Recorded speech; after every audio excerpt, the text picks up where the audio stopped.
Before the proceedings began, a reminder was given. Don't forget to like and subscribe. Ryan concealed his satisfaction behind a composed smile as he faced the imposter. Internally, he strategized, determined to manipulate the man's abilities in order to claim the coveted rune of doppelgangers. This was an opportunity he could not afford to miss. The interviewer then addressed the candidates. I will ask each of you a common question. Please take turns and share your reasons for wanting to join our Player Haven Cafe. He turned to the first participant. Let's start with Little Croc. Ryu Min, having experienced multiple regressions, was well aware of the type of response the interviewer was expecting. He understood the purpose behind the establishment of Player Haven Cafe and the kind of players they sought. Without hesitation, he responded, "The world can be a harsh place these days. It's frightening to face it alone, so I thought it would be beneficial to unite with other players and support one another. That's why I decided to apply." The interviewer, slightly taken aback by the well-thought-out answer, nodded and replied, "I understand." He then directed the same question to Black Flame Dragon. Shimhung, also known as Black Flame Dragon, answered after a brief pause. "I have a similar reason to Little Croc. I'm concerned about the next round, and I believe it would be helpful to exchange opinions and find support among fellow players." Finally, the interviewer turned to Fake Blackie. The imposter replied nonchalantly, "I simply noticed the existence of this cafe and thought it might be interesting to join. That's why I applied." The interviewer chuckled at the imposter's indifferent response. "I see." Although Fake Blackie's answer was unimpressive, it was evident that there was no way he would be rejected, regardless of his performance in the legs. Interview. Shifting gears, the interviewer turned back to Ryu and asked a serious question. Have you ever experienced bullying at school? Or perhaps, is there someone you wish to harm? Signs of surprise and disbelief flashed across Ryu's face. "What is this about?" he asked, feigning confusion. In reality, he had anticipated the question, but knew better than to reveal his preparedness. The interviewer maintained his firm tone. "These questions are necessary for the interview. Please provide your answers." After a brief hesitation, Ryu responded, "Well, I have been bullied before, but I have no desire to harm anyone." The interviewer appeared disappointed by this response. "I see. Do you hold any personal grudges? Feel free to share." Ryu replied firmly, "No, I don't." The interviewer sighed, seemingly dissatisfied. He then directed the same question to Black's Flame Dragon. Shimhung remained silent, contemplating his answer. Internally, he debated whether honesty about his past killings would work in his favor. After a moment, he raised his head and replied, "I haven't experienced any bullying." Again, the interviewer sighed in disappointment.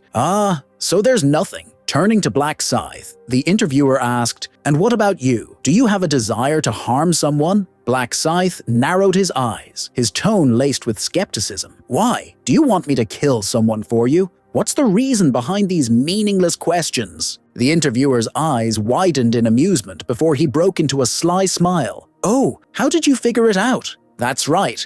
I asked because I wanted you to kill someone for me. To be precise, I want us to kill together." A wave of confusion and disbelief washed over the room. Given the nature of the discussion, their reactions were understandable. However, the interviewer continued, "Why are you all so surprised? By the fourth round, I assume you've all gone through the experience of killing someone." Silence filled the space as the weight of his words sank in. The interviewer then revealed the final challenge. "Now that the truth is out, the ultimate stage of this interview requires you to commit murder. You must take a life to pass. That's why I asked if any of you had someone in mind." Ryu stammered, To kill? Why would you resort to such actions?" The interviewer sighed. "Little Croc, you don't seem to grasp the situation." He nodded before elaborating. "Very well, I will explain. Some of you may have read the news and know that the government is already taking steps to regulate and distance itself from players like us. They fear that our power surpasses the limits of ordinary humans." His statement was not entirely false. The government had indeed been preparing various laws and regulations to curb players' unchecked behaviors. But in reality, he continued, these laws hold no power over players who choose to ignore them. Such policies only fuel our resentment. That's why we must not confine ourselves within the boundaries of the law. We must resist. Murder is a form of rebellion, a means to showcase our will against oppression. It's a statement that we cannot be restrained by mere laws. Silence hung heavily in the air. Do you understand now, little croc?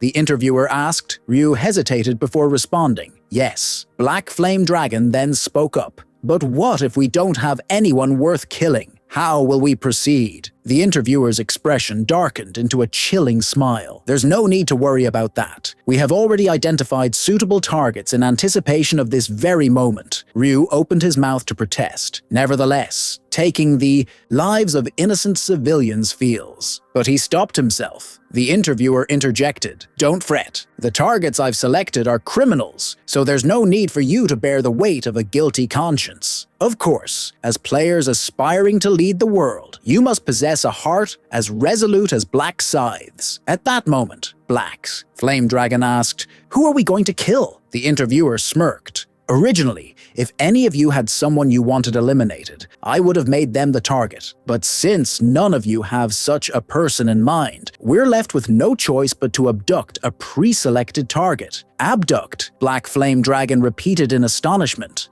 Yes, the interviewer confirmed. After kidnapping the target, we'll find a suitable location to dispose of the body. The four of us will work together, ensuring the task is done. If you succeed, you pass the interview. Now, shall we proceed? Later, they found themselves standing before an unconscious woman. Black Flame Dragon frowned. What are we doing now? And who is this woman? The interviewer's sinister smile deepened. She is the target. The interviewees exchanged confused glances.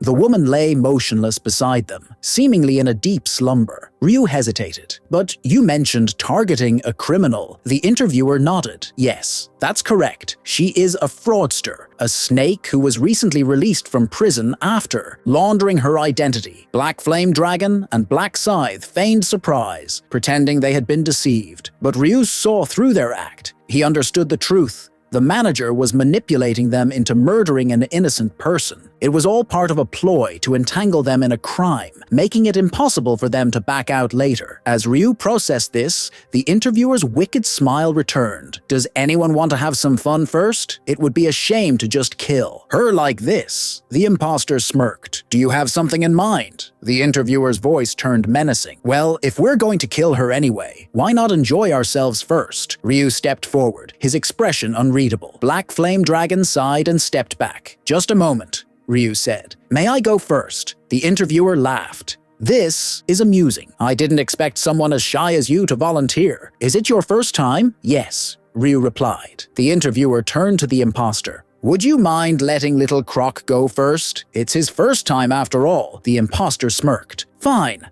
go ahead. Ryu smiled coldly. Thank you. I will make good use of the rune of the doppelganger. Before anyone could react, Ryu struck with calculated force. Black Scythe collapsed lifelessly to the ground.